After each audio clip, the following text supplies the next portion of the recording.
What does it mean talking about a community of love? People who are being mean to you, people who are hurting you, and dealing with that in love, and then not being mean and not hurting others. Let's go to the Gospel of John, chapter 13, starting with verse 33, and we're going to look at this from the NIV, the New International Version. My children, I will be with you only a little longer. You will look for me, and just as I told the Jews, so I tell you now, where I am going, you cannot come.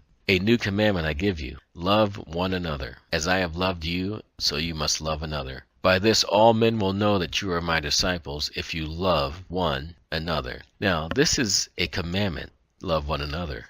As the Lord loved us, we must love one another. Now, how did Jesus love us? John 3:16 tells us, for God so loved the world that he gave his only begotten Son. Jesus gave his life for us. I was talking to you guys about how people may just get on your last nerve and you want to get revenge, but you sacrifice that desire for revenge so that you can walk in love towards those individuals. Someone may rob you, cheat you. You pray for them and you try to do good for them because it is a love walk. It's tough. I know it's tough because I try to do it and I fail quite a bit to reinforce in myself my need to walk the love walk. Now, it's a commandment to love one another the way that Jesus loved us. Part of the benefit of that in verse 35 is that all men will know that we are the disciples of Jesus Christ. John chapter 13, verse 36. Peter responded to all this by saying, Lord, where are you going? Peter seemed to be a little hard-headed.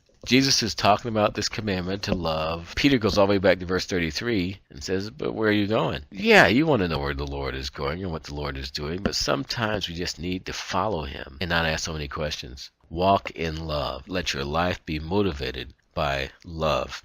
If you love that employer, you're not going to want to cheat him. You can walk the love walk. Walk in love, because the alternative isn't very nice. We talked about Israel and Hamas, and when negotiations broke down, the rockets and the bombs and things started flying. Rather than get to that point in your life, get to the point where you walk in love. Now, in the book of Romans chapter 12, verse 9, it says, love must be sincere. Hate what is evil.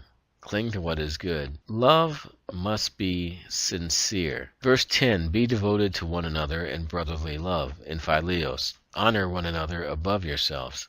Never be lacking in zeal, verse 11, but keep your spiritual fervor, serving the Lord. Let your love be sincere. Don't act a certain way at work just to get a promotion. Don't act a certain way in your marriage just to get your way. Don't act a certain way in a friendship just to get people to go along with you. Let your love be sincere. Hate evil. Cling to good. And then I like verse 10, be devoted to one another in brotherly love. Keep your spiritual fervor. Be hot with love. Now, I don't mean to be hot sexually or in some other way, but be on fire for the Lord, serving people in the walk of love. In the next segment, we're going to talk about the debt of love.